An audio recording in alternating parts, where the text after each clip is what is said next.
بسم الله الرحمن الرحيم الحمد لله رب العالمين والصلاة والسلام على سيدنا محمد وأهل بيته الطيبين الطاهرين. May the peace and the gifts and the blessings of the Lord be with you and upon you, my dear brothers and sisters. Assalamu alaikum wa rahmatullahi wa barakatuh. In this session we discuss Fatima's knowledge and Fatima's learning. And we know that Fatima al-Zahra alayhi salam was the very first female student of the Prophet, and she used to be around her father most of the times, whether she was in Mecca or when they moved to Medina. Whenever Jibreel arrives, Fatima is there. She would see her father receiving the revelation. And the father would sit with his daughter and with Ali. And remember, Ali came into the life of the Prophet since the age of 6, way before he became the Prophet's sons-in-law. So both of them, at a very young age, they would sit with the Prophet, and the Prophet explains the meanings of the Quran. And the meanings of the Quran, my friends, contains the entire knowledge of Islam, the entire knowledge of the previous scriptures too. God says about the Quran, فِيهِ تِبْيَانٌ لِكُلِّ شَيْءٍ. There is an explanation, elaboration about everything. So once a student learns the Quran from the teacher of the Quran, from Prophet Muhammad himself, who God sent him لِتُبَيِّنَ لِلنَّاسِ مَا نُزِّلَ إِلَيْهِمْ. He is the source of teaching. He received the Quran and he was endowed with the responsibility of passing the knowledge of the Quran to his ummah, to mankind. And imagine those two students sitting with the Prophet. Now, when someone teaches Quran today, a mufassir, even a scholar, an exegist, not everything he says could necessarily be true. Some of what he says could be predictions. But when the Prophet teaches the Quran, وَمَا يَنطِقُ عَنِ الْهَوَىٰ إِنْ هُوَ إِلَّا وَحْيٌ يُوحَىٰ, because God had taught him the true meanings of these verses. There are no more assumptions, no more predictions. إِنَّ عَلَيْنَا جَمْعَهُ وَقُرْآنَهُ فَإِذَا قَرَأْنَاهُ فَاتَّبِعْ قُرْآنَهُ ثُمَّ إِنَّ عَلَيْنَا بَيَانَهُ. It's upon us to explain the Quran to the people through you, Ya Rasulullah. So God receives the Quran itself, the text itself, plus the interpretation of that text, both from God. Revelation and the explanation of the details of that revelation, both comes from God. ثُمَّ إِنَّ عَلَيْنَا بَيَانَهُ. So there are no more assumptions. Everything the Prophet says is true. These are facts, and these facts were presented to Ali and Fatima. They are in the same house and the same room with the Prophet, peace be upon him. So she was the very first female student, and Ali was the first to receive the knowledge of the Quran. And Imam Ali says in many of his declarations that I am the most knowledgeable among you about the Quran, and I know the details about every verse. When did it arrive? How did it arrive? Where did it arrive? In what location? In what time of the day or the night? And what was it about?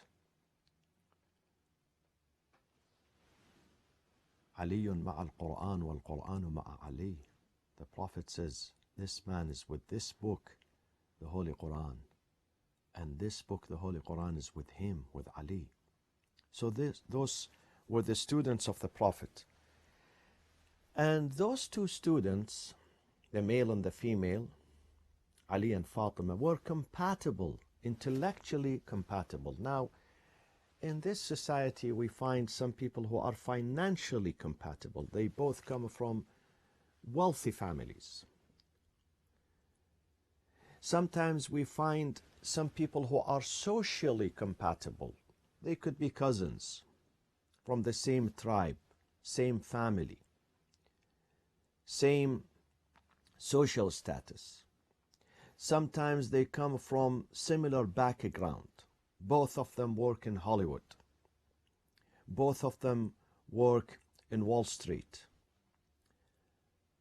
Both of them work in educational field. Both of them are professors. But then when you have intellectual and moral compatibility and matching, this is important. And this is very rare. It's very rare to find people who are morally and intellectually compatible to each other. Very rare. Ali and Fatima were compatible, and this is why the Prophet said the only kuf, the only matching, real matching to Fatima was Ali. Not because of the blood, because Fatima had many other cousins, but because of the brain, because of reason, because of the soul, because of the mind, the aql, and because of the culture, and because of education. And therefore, they enjoyed their life because they related to each other. In some instances, in some families, the husband and the wife do not relate to each other because there is no intellectual compatibility between them. One of them is higher than the other. And that causes a lot of a problem. If the wife is higher than her husband in her brain, in her intelligence, in her education, in her knowledge, in her love to learn, then that would cause a problem. If the husband is higher than his wife in these things, then it will cause some conflict at home because they don't relate to each other. And oftentimes they argue because they don't understand each other. They are not on the same frequency. Therefore, it is very important for the husband and the wife to learn, both of them. Maybe in the old days, the wife was considered to be a housewife. She has nothing to do with education. She has nothing to do with teaching her kids because the kids will go to an external teacher outside the house, muallim, or as they used to be called in the old days, kuttab or katib, who teaches them how to read and write and teaches them the Holy Quran. So she was considered to be a mere servant. She is there just for cleaning and cooking and answering her husband's needs. But nowadays it's different, my friends. It's different.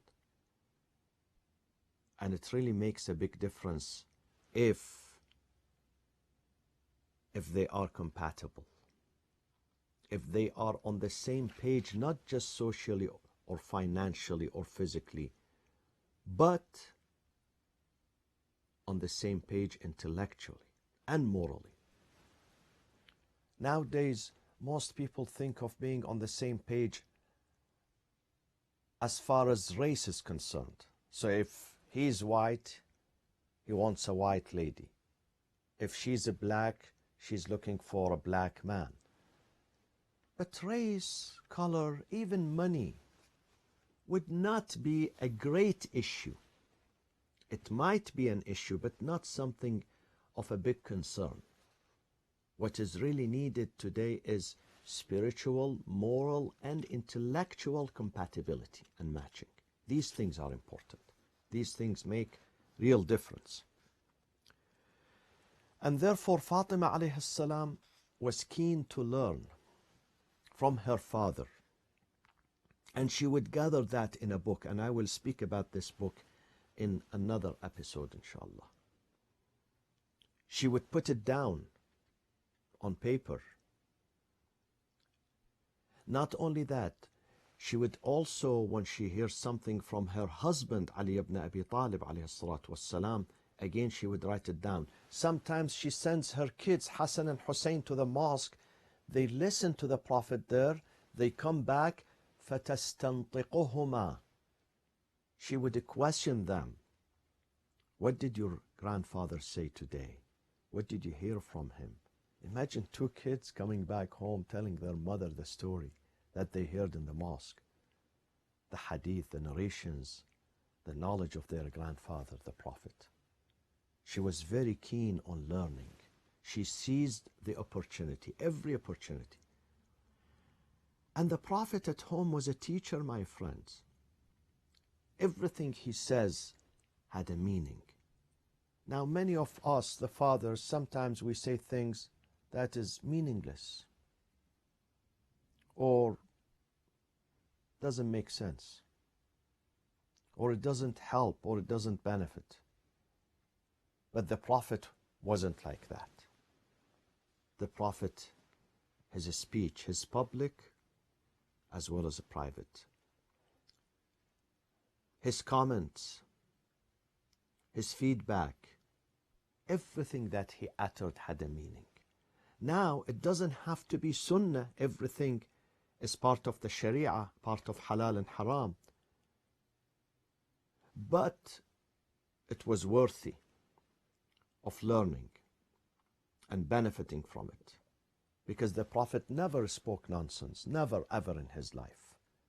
Never before his mission, nor after he became a prophet and he was ordained. He always spoke the truth, and he always eschewed قول الزور. God says, فاجتنبوا قول الزور. He would not. قول الزور means when you speak something nonsense, really. When you speak something not reasonable, not accepted. The Prophet never did that. So every sentence, everything he says, it turns into a sentence. It turns into writing with Fatima alayhi salam. And then the Prophet himself was keen on teaching his daughter. Now some fathers, they are too busy to turn to their families. The Prophet was not like that. The Prophet himself was too busy, but yet he knows that Fatima is going to be a mentor, is going to be a teacher, is going to be a guide. So he has to pass this knowledge to Fatima. One day, the Prophet finds Fatima not being okay for some reasons. She was under the weather. She's a mother. She has a big responsibility. Medina was under threat. The society was suffering.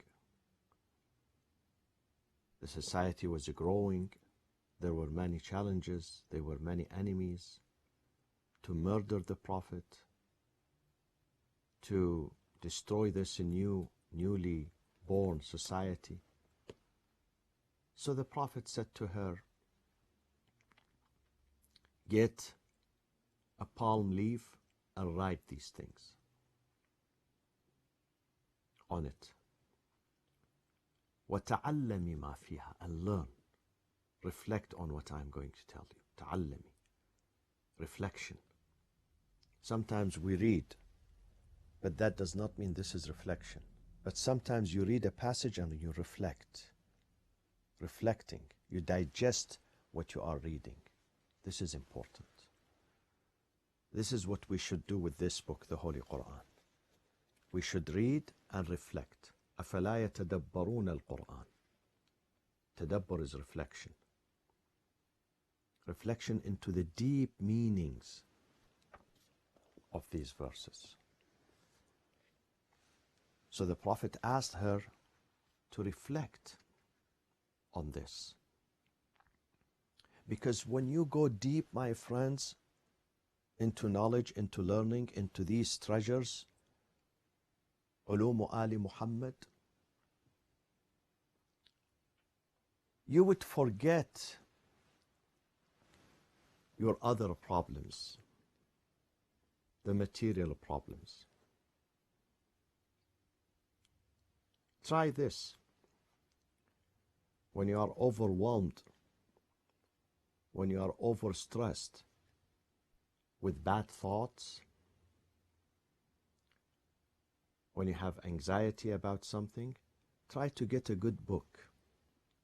Book of hadith, book of akhlaq, book of good stories. The Holy Quran itself. You find everything in the Holy Quran. But we the people like me, we need to have tafsir. We need to have book of tafsirs with this Quran, so we can enjoy it. We can understand the deep meaning of it. Once you start reading, you forget about other problems, as if you have no problems. So the Prophet wanted to say to Fatima, Ya Fatima, I know the burdensome task that you have upon you, upon your shoulders. But تعلمي ما فيها, when you reflect on what I am giving you, when you reflect on the bigger picture, on the bigger responsibility, on the more important responsibilities in this life, on the bigger mission on this life, you are going to forget about the small tasks. You are going to forget about your pain. And this is true. Try it and see it for yourself. My friends, sometimes you have pain, you have suffering, you have worries, but you watch a good movie. While you are watching that movie for 2 hours, you forget your pain. Once the movie is over, you go back to reality, you remember your pain. The Prophet was telling his daughter that once you delve deep into this knowledge, you're going to forget the external pain that you have. And therefore Fatima would learn, and she would pass this knowledge to the women of Muhajirin and Ansar, the immigrants who came from Mecca, and Ansar, the helpers who were already in Medina. And she used to have a halaqah for them. Halaqah is the Islamic name of the circle, of the group who sit together with their teacher and they reflect and they study. So she used to have halaqas with her student. The vast majority of them were females. Nevertheless, sometimes men would come and ask Fatima. When we read the ahadith, some of the narrations, we realize that sometimes a man comes to the house of Fatima asking her, sometimes asking for food, sometimes for money, sometimes for knowledge. In one of the stories, a man came and he knocked at the door of Fatima and he said to her, هل لك شيء تطرفينيه يا ابنة رسول الله? Do you have something good you gift to me? Because knowledge is gift, my friends. Gift is not only a bouquet of flowers or perfume or a box of chocolate. Sometimes it could be bigger than that, bigger than these material objects. It could be knowledge. I love when someone presents me with a book. It's knowledge. Stays with you. Though the chocolate is delicious, the perfume is wonderful, the flowers are blossoming and they are very much needed, but when someone gives you knowledge, the knowledge stays with you and you can pass it to others. So he came and he asked for knowledge. Someone that you heard from your father, Rasulullah sallallahu alayhi wa sallam. She said, yes, of course. And he was a man. She was inside the house. He's outside standing. So she said, Ya Fidda, bring me this palm leaf that I kept. Fidda one, she didn't find it. Fatima said, you have to bring it. فَإِنَّهَا تَعْدِلُ عِنْدِي حَسَنًا وَحُسَيْنًا. Wow, this is a metaphor. Fatima loves Hassan and Hussein, but yet she says this palm leaf is equal to Hassan and Hussein. Why she's saying that? This is a metaphor. It means this is knowledge. This is the legacy. فَإِنَّهَا تُرَاثُ رَسُولِ اللَّهِ صَلَّى اللَّهُ عَلَيْهِ وَسَلَّمَ. This is the legacy of the Prophet. This is the intellectual and moral and spiritual legacy of the Prophet.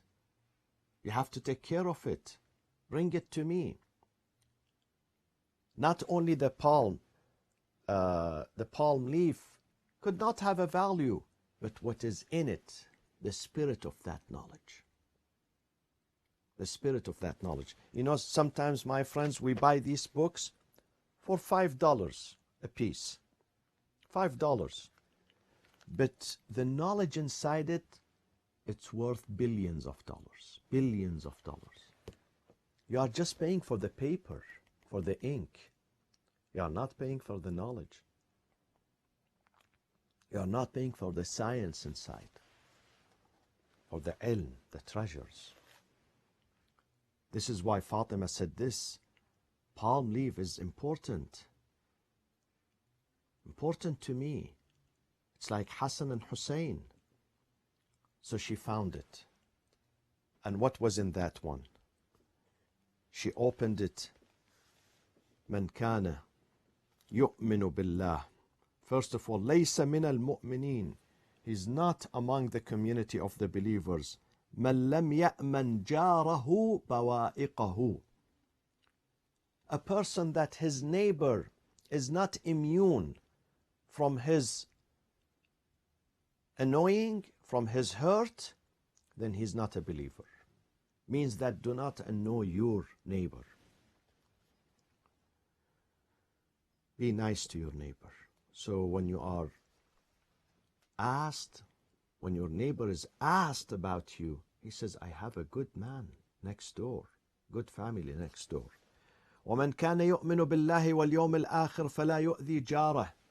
When you don't hurt your neighbor, you are not hurting your community. You are not hurting anyone. وَمَنْ كَانَ يُؤْمِنُ بِاللَّهِ وَالْيَوْمِ الْآخِرِ. Whoever believes in God and the Day of Judgment, فَلْيَقُلْ خَيْرًا أَوْ لِيَسْكُتْ. Either say good, or if you can't say good, you can't afford, then don't say anything. Don't hurt people. If we just reflect on this last piece, either we say good. If we have something good to say, to write, to text, then we must do it. If not, then we refrain from writing, texting, speaking, commenting. We don't say. We keep the society clean and strong. Because the hadith says most of the problems that are created in this life comes from the human tongues, from our tongues. Luqman sent his son with a sheep. He said, bring me بألذ مضغتين فيها. Bring me two most delicious organ pieces in this sheep. So he slaughtered the sheep. He brought the tongue and the heart. He gave him another sheep. He said, آتني بأخبث مضغتين فيها. Bring me the most wicked limbs or organs or pieces of this sheep. So he went, he slaughtered the sheep, he came back with the same, with the heart and the tongue. So the father said, they are the same. He said, yes. ليس بألذ منهما إذا طابا ولا بأخبث منهما إذا خبثا. Nothing is more beautiful and delicious than the heart and the tongue if they are good. And nothing is more wicked and evil than the heart and the tongue when they turn evil. This is the knowledge of the Prophet ﷺ, passed to Fatima alayhi salam. Wassalamu alaikum wa rahmatullahi wa barakatuh.